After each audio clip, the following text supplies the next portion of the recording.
الحمدللہ رب العالمین والصلاۃ والسلام علی سید المرسلین وعلی آلہ وصحبہ اجمعین۔ آپ کا سوال کہ میت کو دفن کرتے وقت میں جو لوگ مٹی ڈالتے ہیں جس میں منہا خلقناکم وفیہا نعیدکم منہا نخرجکم تارۃ اخری، یہ پڑھتے ہوئے 3 پسوں مٹی ڈالتے ہیں، تو ظاہر بات ہے اس کا نبی کریم صلی اللہ علیہ وسلم سے پڑھنا ثابت نہیں ہے۔ اور اس سلسلے میں میت کے دفن کرنے کے سلسلے میں کچھ باتیں آپ کے گوش گزار کی جاتی ہیں۔ میت کو قبر کے قدموں کی جانب سے داخل کیا جائے۔ علامہ ابو اسحاق رحمۃ اللہ علیہ فرماتے ہیں کہ حارث نے وصیت کی کہ اس کی نماز جنازہ حضرت عبداللہ بن یزید رضی اللہ تعالیٰ عنہ پڑھائیں، چنانچہ انہوں نے اس کی نماز جنازہ پڑھائی۔ ثم ادخلہ القبر من قبل رجل القبر وقال هذا من السنہ، پھر اسے اس کے قبر کے پاؤں کی جانب سے مردے کو قبر میں داخل کیا اور کہا کہ یہ سنت طریقہ ہے نبی علیہ الصلوۃ والسلام کا، اور یہ حدیث صحیح ابو داؤد میں اور اسی طرح سے ابو داؤد اور بیہقی میں مروی ہے۔ دوسری ایک اور حدیث حضرت ابن عباس رضی اللہ تعالیٰ عنہ سے مروی ہے کہ نبی کریم صلی اللہ علیہ وسلم سے پوچھا گیا، سئل من قبل راسہ سلن، نبی کریم صلی اللہ علیہ وسلم کو آپ کے سر کی جانب یعنی قبر کے پاؤں کی جانب سے داخل کیا گیا نبی علیہ الصلوۃ والسلام کو جب دفن کیا، اور یہ مسند شافعی اور امام بیہقی نے روایت کیا، اور شیخ عبداللہ بن بسام نے کہا کہ اس کی سند صحیح ہے۔ اور اسی طرح سے امام شافعی، امام احمد اسی کے قائل ہیں، اور امام ابو حنیفہ میت کو قبلے کی جانب سے چوڑائی کا رخ قبر میں داخل کیا جائے گا۔ علامہ شوکانی کہتے ہیں کہ سنت کی پیروی کرنا رائے سے زیادہ بہتر ہے، یعنی قبر کے پاؤں کی جانب سے میت کو داخل کرنا چوڑائی کی طرف سے داخل کرنے سے بہتر ہے۔ جی، یعنی سائڈ کی چوڑائی کی طرف سے نہیں بلکہ پاؤں کی طرف سے داخل کرنا ہے، سنت یہی ہے۔ علامہ ابن قدامہ نے یہی کہا کہ مستحب یہ ہے کہ میت کے سر قبر کے قدموں کے پاس رکھا جائے، میت کا سر قبر کے قدموں کے پاس رکھا جائے اور پھر میت کو قبر میں داخل کیا جائے۔ المغنی شیخ عبداللہ بسام کہتے ہیں کہ میت کو سر کی جانب یعنی قبر میں رکھنے کے بعد جہاں پاؤں ہوں گے وہاں سے دفن کرنا مستحب ہے۔ امیر صنعانی جو بلوغ المرام کے شارح ہیں کہتے ہیں کہ احادیث کے مجموعے سے یہ بات سمجھ میں آتی ہے کہ دونوں میں اختیار ہے، یعنی چاہے کوئی میت کو قبر کے پاؤں کی جانب سے قبر میں اتارے اور چاہے چوڑائی کی جانب سے داخل کرے، کوئی حرج نہیں ہے، ان کا کہنا ہے۔ تو میت کو قبر میں داخل کرتے وقت میں یہ دعا پڑھنی چاہیے، جیسا کہ حدیث سے ثابت ہے۔ حضرت عبداللہ بن عمر رضی اللہ تعالی عنہما فرماتے ہیں، کان النبی صلی اللہ علیہ وسلم اذا ادخل المیت القبر قال بسم اللہ وعلی ملت رسول اللہ وفی روایت قال بسم اللہ وعلی سنت رسول اللہ۔ جب میت کو قبر میں داخل کیا جاتا تو نبی کریم صلی اللہ علیہ وسلم کہتے بسم اللہ وعلی ملت رسول اللہ۔ ایک اور روایت میں ہے کہ آپ صلی اللہ علیہ وسلم یہ کہتے کہ بسم اللہ وعلی سنت رسول اللہ، یہ کہتے ہوئے میت کو قبر میں داخل کرنا ہے۔ میت خواہ عورت ہو اسے قبر میں صرف مرد ہی اتاریں گے، عورتیں قبر میں نہیں اتریں گی، کیونکہ نبی کریم صلی اللہ علیہ وسلم سے آج تک مسلمانوں کا اسی پر عمل ہے۔ اور نمبر 2 ہے کہ مرد اس عمل کے لیے زیادہ قوی اور حوصلہ مند ہوتے ہیں۔ نمبر 3، اگر خواتین ایسا کریں تو ان کے جسموں کا کوئی حصہ اجنبیوں کے سامنے ظاہر ہو سکتا ہے جو کہ ناجائز ہے۔ تو یہ میت کے اولیاء اسے قبر میں اتارنے کے زیادہ مستحق ہیں۔ اللہ تعالیٰ کا ارشاد ہے اولو الارحام بعضهم اولیٰ ببعض، اور رشتے ناتے والے ہی ان میں سے بعض کے زیادہ نزدیک ہیں، یعنی حقدار ہیں۔ تو حضرت علی رضی اللہ تعالیٰ عنہ بیان کرتے ہیں کہ رسول اللہ صلی اللہ علیہ وسلم کو 4 آدمیوں نے قبر میں اتارا، حضرت علی، حضرت عباس، حضرت فضل ابن عباس اور خادم رسول صلی اللہ علیہ وسلم، صالح نام تھا ان کا۔ شیخ البانی نے کہا کہ میت کے اولیاء کو زیادہ حق ہے کہ وہ میت کو قبر میں اتاریں۔ یہاں پر ایک نقطہ آپ کو بتانا چاہتا ہوں کہ ہمارے یہاں پر جو قبر کے اندر اتارنے کے لیے جو گھر کے لوگ ہیں وہ کھڑے رہتے ہیں، تماشا دیکھتے رہتے ہیں، اور جو عام مولوی ہیں یا کہ وہاں کام کرنے والے قبر کے ہیں وہ لوگ قبر میں اترتے ہیں، اور گھر کے لوگ تو دور رہتے ہیں، جو کہ بالکل جائز نہیں ہے۔ حالانکہ گھر کے جو لوگ ہیں، گھر کے جو افراد ہیں، وہ قبر میں اترنا چاہیے، بجائے اس کے کہ وہ مزدور یا یہ کہ جو پیشہ ور لوگ ہیں وہ قبر میں اترتے ہیں، یہ ہمارے ہاں بہت زیادہ جہالت ہے۔ لوگ ڈرتے ہیں مردے کے پاس جانے سے، قبر میں اترنے سے، ایسا نہیں ہونا چاہیے۔ اور خاوند اپنی بیوی کو دفن کر سکتا ہے۔ حضرت عائشہ رضی اللہ تعالی عنہ سے مروی ہے کہ رسول اللہ صلی اللہ علیہ وسلم بقیع قبرستان سے واپس لوٹے اور مجھے تلاش کرنے لگے۔ میرے سر میں درد تھا اور میں یہ کہہ رہی تھی، ہائے میرے سر میں شدید درد ہے۔ رسول اللہ صلی اللہ علیہ وسلم نے فرمایا، نہیں بلکہ میرے سر میں بھی درد ہو رہا ہے۔ اے عائشہ، پھر آپ صلی اللہ علیہ وسلم نے اس طرح فرمایا، ما درکی لو متی قبلی، اگر تو مجھ سے پہلے فوت ہو گئی تو میں خود تمہیں غسل دوں گا، تمہیں کفن پہناؤں گا، تمہاری نماز جنازہ پڑھاؤں گا اور تمہیں اپنے ہاتھوں سے دفن کروں گا۔ یہ مسند احمد میں یہ الفاظ ہیں کہ رسول اللہ صلی اللہ علیہ وسلم نے فرمایا، فحیاتکی و دفنتکی، میں تجھے غسل دے کر کفن پہنا کر تدفین کے لیے تیار کروں گا اور میں ہی تجھے اپنے ہاتھوں سے دفن کروں گا۔ تو اس طرح سے یہ حدیث بتاتی ہے کہ نبی علیہ الصلوۃ والسلام نے اپنی بیوی کو اپنے ہاتھ سے دفن کرنے کی بات کہی، اور علامہ البانی نے کہا شوہر کے لیے جائز ہے کہ وہ خود اپنی بیوی کو دفن کرے، اور اسی طرح سے علامہ مذہب شافعی اسی کے قائل ہیں، اور سعودی عرب کی علماء کمیٹی نے کہا کہ شوہر کا اپنی بیوی کو قبر میں اتارنا جائز ہے، یعنی شوہر کو اترنا چاہیے قبر میں دفن کرنے کے لیے اپنی بیوی کو۔ باقی جو لوگ کہتے ہیں مذہب حنفی کے مطابق کہ بھی نکاح ٹوٹ جاتا ہے، الگ ہو جاتے ہیں، چھونا نہیں چاہیے، دیکھنا نہیں چاہیے، پکڑنا نہیں چاہیے، یہ سب غلط باتیں ہیں جس کی کوئی دلیل نہیں ہے۔ اور حضرت علی نے اپنی بیوی کو دفن کیا تھا اپنے ہاتھوں سے، اور اسی طرح سے صحابہ کرام کے اندر ہی معمول ہے جیسا کہ آپ نے سنا۔ اور یہاں پر غیر عورت کو قبر میں کیسا مرد اتارے، حضرت انس رضی اللہ تعالیٰ عنہ سے مروی ہے کہ ہم رسول اللہ صلی اللہ علیہ وسلم کی بیٹی کے جنازے میں حاضر ہوئے۔ رسول اللہ صلی اللہ علیہ وسلم قبر میں بیٹھے ہوئے تھے، قبر پر بیٹھے ہوئے تھے۔ میں نے دیکھا کہ آپ صلی اللہ علیہ وسلم کی آنکھوں سے آنسو جاری ہیں۔ آپ صلی اللہ علیہ وسلم نے دریافت کیا، هل فیکم من احد لم یقارف اللیلہ، کیا ایسا آدمی بھی یہاں کوئی ہے جو آج رات کو اپنی عورت کے پاس نہ گیا ہو؟ یہ سن کر حضرت ابو طلحہ نے کہا، میں ہوں۔ آپ صلی اللہ علیہ وسلم فرمایا، پھر تم قبر میں اترو۔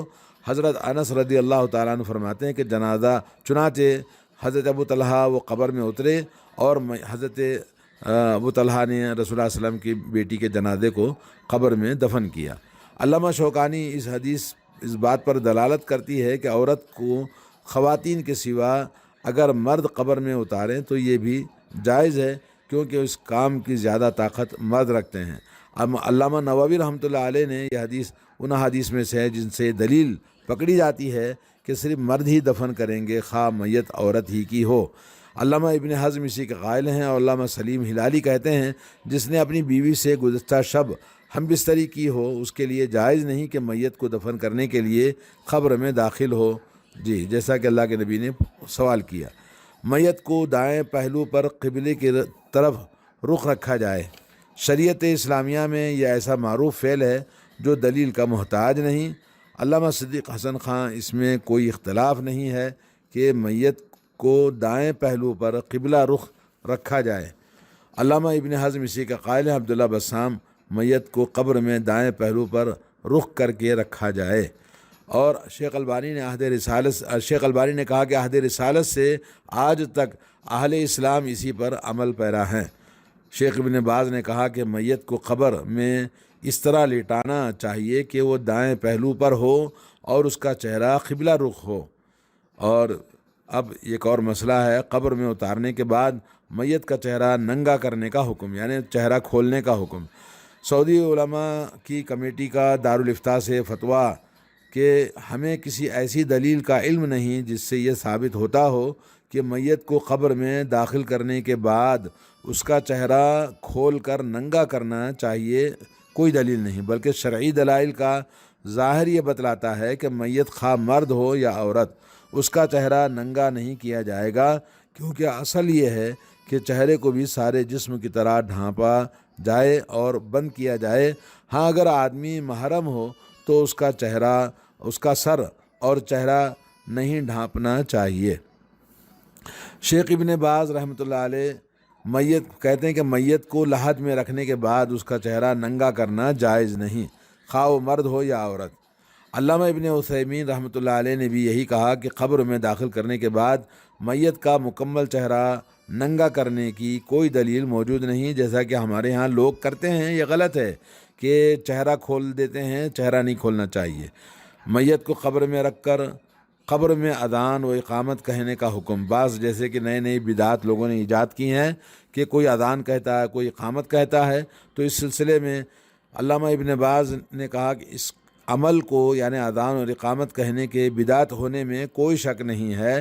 اللہ تعالیٰ نے اس کے متعلق کوئی دلیل نازل نہیں فرمائی، کیونکہ یہ عمل نہ تو رسول اللہ صلی اللہ علیہ وسلم سے منقول ہے اور نہ صحابہ کرام سے، اور ساری خیر و بھلائی ان کی اتباع اور ان کے راستے پر چلنے میں ہے۔ تو وہاں پر اذان یا اقامت کہنا یا بیٹھ کے قرآن پڑھنا، یہ سب ایکٹنگ کرتے ہیں وہ دفنانے والے جو پیشہ ور لوگ ہوتے ہیں، تاکہ مردے کے والے سے پیسے وصول کریں۔ اگر پیسے وصول بھی نہ بھی کرنا ہو تو ان کا اپنا امیج بنانا ہوتا ہے، جو کہ بالکل ناجائز اور بدعتی کام ہے۔ سعودی عرب کی علماء کمیٹی دارالافتاء نے یہ کہا کہ قبر کے پاس اذان اور اقامت کہنا جائز نہیں، نہ تدفین کے بعد اور نہ ہی قبر میں، کیونکہ یہ من گھڑت بدعت ہے جو لوگوں نے ایجاد کر لیا ہے۔ ایک اور سوال یہ ہے کہ تدفین کے وقت قبر کے قریب بیٹھنا جائز ہے؟ حضرت براء ابن عازب رضی اللہ تعالیٰ عنہ سے مروی ہے، خرجنا مع رسول اللہ صلی اللہ علیہ وسلم فی جنازت رجل من الانصار فانتهينا الى القبر ولم يلحد بعد فجلس النبی صلی اللہ علیہ وسلم مستقبل القبلة وجلسنا معه۔ ہم رسول اللہ صلی اللہ علیہ وسلم کے ساتھ ایک انصاری کے جنازے میں نکلے، ہم قبر تک پہنچ گئے لیکن ابھی تک لحد تیار نہیں، قبر تیار نہیں ہوئی تھی، تو رسول اللہ صلی اللہ علیہ وسلم قبلہ رخ ہو کر بیٹھ گئے اور ہم بھی آپ صلی اللہ علیہ وسلم کے ساتھ بیٹھ گئے۔ تو یہ حدیث صحیح ابو داؤد میں موجود ہے اور اسی طرح مسند احمد کے اندر بھی حدیث موجود ہے۔ دوران تدفین جو عالم شخص کو چاہیے کہ لوگوں کو وعظ و نصیحت کرے۔ حضرت براء بن عازب رضی اللہ تعالیٰ عنہ سے روایت ہے کہ ہم رسول اللہ صلی اللہ علیہ وسلم کے ساتھ ایک انصاری کے جنازے میں نکلے، ہم قبر تک آئے، میت کو ابھی دفن نہیں کیا گیا تھا، رسول اللہ صلی اللہ علیہ وسلم بیٹھ گئے اور ہم بھی آپ صلی اللہ علیہ وسلم کے گرد اس طرح خاموشی کے ساتھ بیٹھ گئے گویا کہ ہمارے سروں پر پرندے بیٹھے ہوئے ہوں۔ آپ صلی اللہ علیہ وسلم کے ہاتھ میں ایک لکڑی تھی، آپ اس کے ساتھ زمین کو کورید رہے تھے۔ آپ نے اپنا سر اٹھایا اور فرمایا، استعیذوا باللہ من عذاب القبر مرتين او ثلاثا، عذاب قبر سے لوگوں اللہ تعالیٰ کی پناہ طلب کرو، مانگو۔ اب صلی اللہ علیہ وسلم نے 2 یا 3 مرتبہ یہ ارشاد فرمایا، گویا آپ نے عذاب قبر سے پناہ مانگنے کی نصیحت فرمائی۔ تو اس طرح سے موت یا اس طرح کی وعظ و نصیحت کوئی عالم دین کرتا ہے تو کوئی حرج نہیں ہے۔ اور ایک سوال یہ ہے کہ ہر حاضر شخص پر 3 لپ مٹی ڈالنا مستحب ہے۔ حضرت ابو ہریرہ رضی اللہ تعالیٰ عنہ سے مروی ہے کہ نبی کریم صلی اللہ علیہ وسلم صلی علی جنازۃ ثم اتی قبر المیت فحث علیہ من قبل راسہ ثلاثا، آپ نے ایک نماز جنازہ پڑھائی، پھر آپ صلی اللہ علیہ وسلم میت کی قبر کے پاس آئے اور آپ صلی اللہ علیہ وسلم نے اس کے سر کی جانب سے 3 لپ مٹی ڈالی، 3 لپ مٹی، 3 پسوں مٹی آپ نے ڈالا۔ یہ حدیث سنن ابن ماجہ میں آئی ہے اور حافظ بوصیری نے کہا کہ اسے صحیح قرار دیا ہے۔ تو اس طرح سے قبر میں دفنانے کے بعد لوگ مٹی ڈالیں 3 پسوں سر کے جانب سے۔ حضرت عامر بن ربیعہ بیان کرتے ہیں کہ نبی کریم صلی اللہ علیہ وسلم نے حضرت عثمان ابن مذعون رضی اللہ تعالیٰ عنہ کی نماز جنازہ پڑھی، پھر قبر پر آئے اور اس پر کھڑے ہو کر 3 لپ مٹی ڈالی۔ علامہ شوکانی اس حدیث سے معلوم ہوا کہ میت پر اس کے سر کی جانب سے مٹی ڈالنا مشروع ہے، مسنون ہے، جائز ہے۔ اور حضرت عبداللہ بسام کہتے ہیں رسول اللہ صلی اللہ علیہ وسلم نے جو 3 لپ مٹی ڈالی ہے وہ امت کے لیے مسنون ہے، لیکن یہ کوئی دعا آپ نے نہیں پڑھی ہے، صرف عبرت کے لیے یہ چیز ہے۔ منہا خلقناکم یا بسم اللہ کچھ بھی نہیں کہنا ہے، جیسے کہ آپ نے سوال میں کہا کہ صرف بسم اللہ پڑھ لے تو کیسا ہے، تو یہ بسم اللہ پڑھنا بھی درست نہیں ہے۔ قبر پر پانی چھڑکنے کا حکم۔ قبروں پر پانی چھڑکنا کسی صحیح حدیث سے ثابت نہیں، اور اس سلسلے میں جو روایت پیش کی جاتی ہیں وہ ضعیف ہیں اور ناقابل حجت ہیں، جیسا کہ بعض حدیثیں نمبر 1 حضرت جابر رضی اللہ تعالیٰ عنہ نبی کریم صلی اللہ علیہ وسلم کی قبر پر پانی چھڑکا گیا۔ بلال نے رضی اللہ تعالیٰ عنہ نے آپ صلی اللہ علیہ وسلم کی قبر پر مشکیزے سے پانی کا چھڑکا۔ انہوں نے سر کی جانب سے چھڑکاؤ شروع کیا اور پاؤں کی جانب تک پانی چھڑکا۔ یہ حدیث بیہقی نے سنن الکبریٰ میں روایت کی ہے، اور وہ حدیث اس میں استدلال کرنا درست نہیں ہے، کیونکہ اس میں حضرت بلال کے فعل میں کوئی حجت نہیں۔ دوسرا ہے کہ اس کی سند میں واقدی راوی ہے، اور اس کے متعلق کلام معروف ہے کہ وہ حدیث قابل حجت نہیں، اور واقدی راوی کے متعلق امام بخاری، امام ابو حاتم نے کہا یہ متروک ہے، امام احمد نے اسے کذاب کہا، اور یہ بھی کہا کہ یہ حدیث بدل دیتا ہے۔ امام دارقطنی نے اس کے متعلق کہا کہ اس میں ضعف ہے۔ تو مطلب یہ ہوا کہ پانی چھڑکنے کا جو ہمارے ہاں دستور لوگوں نے بنا رکھا ہے، لوگ پانی کا مٹکا لے کے جاتے ہیں، یہ جائز نہیں ہے، کوئی ثبوت نہیں ہے اس کا صحیح حدیث سے۔ اور اسی طرح سے جعفر بن محمد اپنے والد سے روایت کرتے ہیں کہ رسول اللہ صلی اللہ علیہ وسلم نے اپنے بیٹے ابراہیم کی قبر پر پانی چھڑکا اور اس پر کنکریاں رکھیں۔ یہ حدیث بھی، اس میں بھی بہت سارے متکلم فی راوی ہیں، تو روایات کی حد تک تو پانی چھڑکنے والا مسئلہ ثابت نہیں ہے۔ البتہ اگر کوئی سنت نہ سمجھے اور محض قبر کو مٹی دبانے اور برابر کرنے کی غرض سے پانی چھڑک لیتا ہے تو ہمارے علم کے مطابق اس میں کوئی قباحت نہیں۔ امام شافعی اور امام حنیفہ کے یہاں قبر پر پانی چھڑکنا مشروع ہے۔ انہوں نے مندرجہ بالا ضعیف روایات سے استدلال کیا ہے جو کہ قابل حجت نہیں۔ اور یہ چند مسائل تھے دفنانے کے بعد، اور بھی بہت سارے مسائل ہیں، انشاءاللہ پھر آپ کو آہستہ آہستہ بتایا جائے گا۔ اور اللہ تعالی ہم تمام مرنے والوں کو مغفرت فرمائے، اور جو کورونا میں مر رہے ہیں اللہ